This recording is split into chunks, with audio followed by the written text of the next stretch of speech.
শুভ সন্ধ্যা। নমস্কার বন্ধুরা, ময়ের রান্নাঘরে ছোট্ট একটি ব্লগে আমাদের স্বাগত জানাই।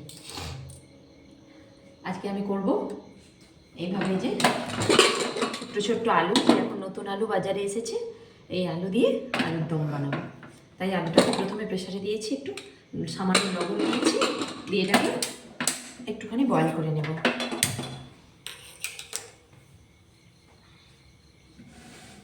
তার সঙ্গে এগুলো নিয়েছি পেঁয়াজ কুচি, টমেটো কুচি, ধনে পাতা কুচি, একটু রসুন বাটা, একটু আদা বাটা।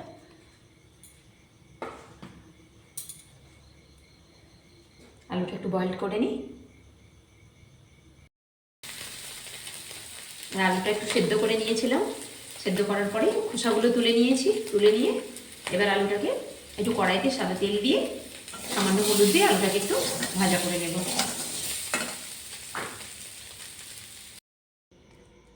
গোটা একটা তেজপাতা দিয়েছি তেলে, একটু লবঙ্গ, একটু এলাচ আর দারচিনি একটু দিলাম তেলের উপরে।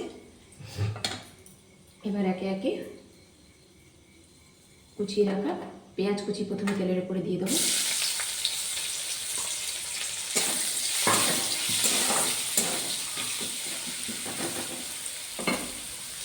পেঁয়াজটা একটু ভাজা হয়ে গেলে এর উপরে এবার রসুন, আদা, কাঁচা লঙ্কা বাটা, টমেটো কুচি দিয়ে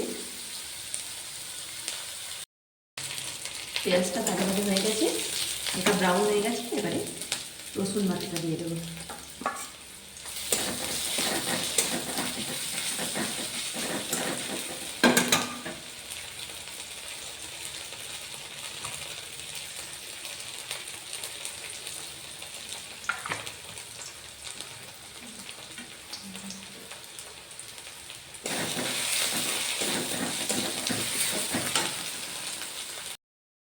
রসুনটা ভাজা ভাজা হয়ে গেছে, এবার টমেটো কুচিটা দিয়ে দেবো।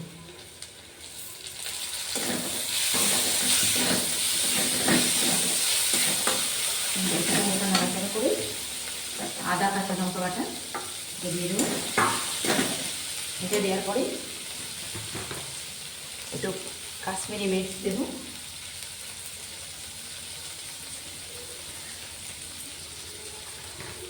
একটু জিরে গুঁড়ো দিয়ে দেবো, একটু ধনে গুঁড়ো দেবো,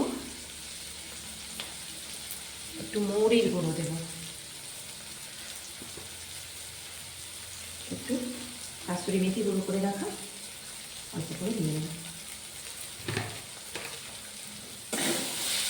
যে মশলাটা যাতে না ধরে যায়, সামান্য একটু জল দেবো।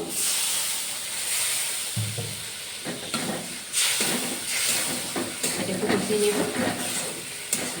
নেওয়ার পরে কাজু আর পোস্ত একটু বেটে রেখেছিলাম, এটা দিয়ে দেবো।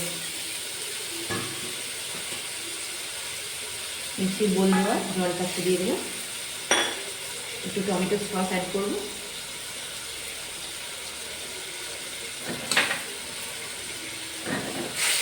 না, ততক্ষণ মশলাটা কষাবো যতক্ষণ না তেলটা ছেড়ে আসছে। এবার দেখুন মশলাটা থেকে তেল ছাড়তে আরম্ভ করে দিয়েছে মশলাটাকে। এবার সুন্দরভাবে কষানো হয়ে গেছে মশলাটা।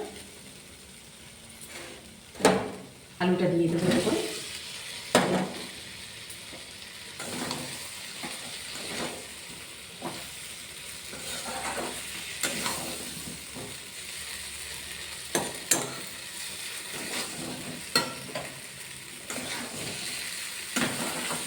আলুটাকে মশলার সাথে ভালো করে কষিয়ে নেব। একটু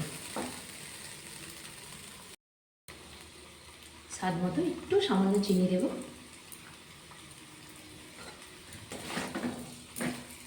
মশলাটা ভালো করে কষে তেল ছেড়ে গেছে, এবার আমি জল দেবো আস্তে আস্তে।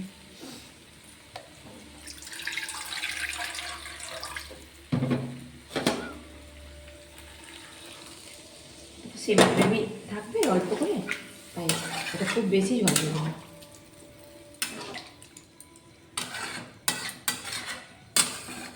তবে আবার নতুন আলু একটু তারই মধ্যে জল না দিলে এটা টেনে নেবে, আলুটা ঠান্ডা হলে শক্ত হয়ে যাবে এবং টেনে নেবে।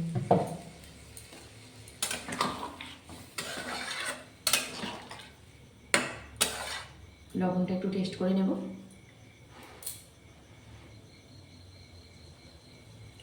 লবণ একটু দিতে হবে।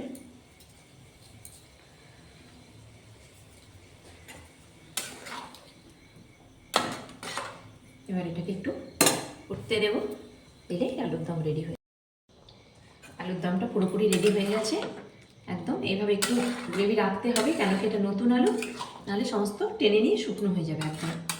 ওই জন্য একদম সামান্য একটু গরম জল, এই গরম মশলা দিয়ে এটাকে আমি ফিনিশ করে দেবো। ব্যাস, এখানে রেডি। আমি গ্যাসটা বন্ধ করে দিলাম।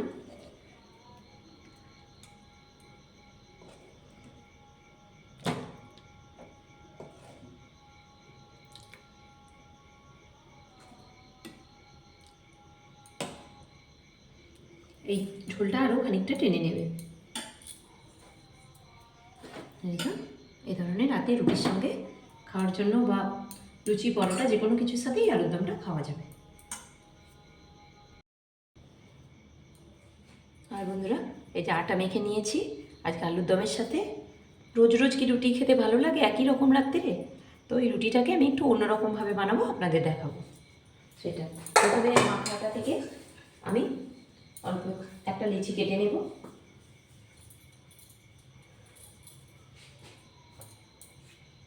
একটা না, দুটো কেটে নেব।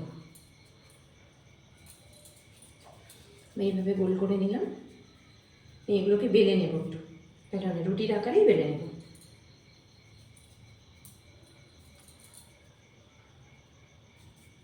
বেলে নিয়ে এগুলো একটু বেলে নেব।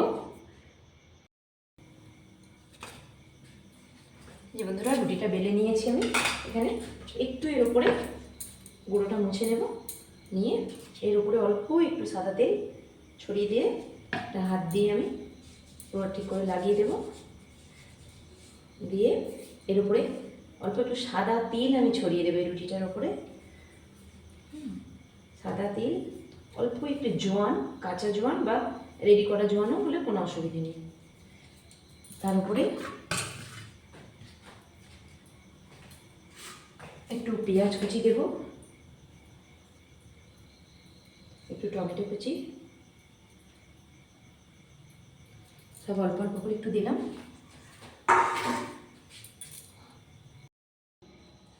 টমেটো কুচি, পেঁয়াজ কুচি, তিল, জোয়ান দিয়েছি, একটু অল্প করে চিলি ফ্লেক্স অ্যাড করবো। বাচ্চাদের যদি দেন চিলি ফ্লেক্সটা না অ্যাড করলেও হবে, বড়রা যদি খান স্বাদ মতো একটু দেবেন এটার উপরে। দিয়ে আর একটা রুটি আমি এর উপর দিয়ে চাপা দিয়ে দেবো। আরেকটা রুটি আমি এর উপর দিয়ে ভালো করে চাপা দিয়ে দেবো। এইভাবে হাত দিয়ে চেপে চেপে দেবো। দেখে প্যানটা আমার গরম হয়ে গেছে, ওর মধ্যে আমি এটাকে দিয়ে দেবো।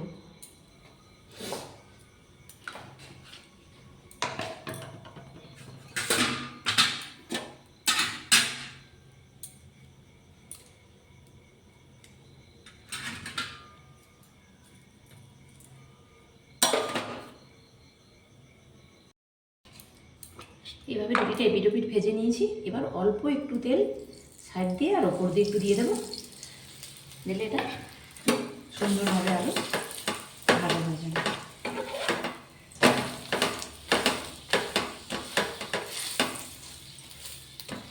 দুটো পিঠ এইভাবে উল্টে পাল্টে ভেজে নেবে।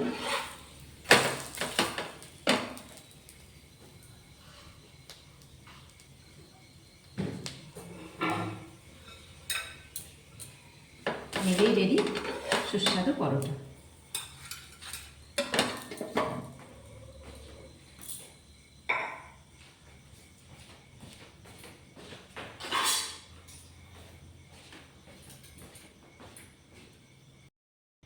দেখুন তো রাতের খাবারে এইভাবে সুন্দর পরোটা আর আলুর দম দিয়ে কেমন লাগে আজকে। এখনও সময় আছে, চট করে বানিয়ে ফেলুন, খুব সহজেই হয়ে যাবে, খুব বেশি ঝামেলা নেই।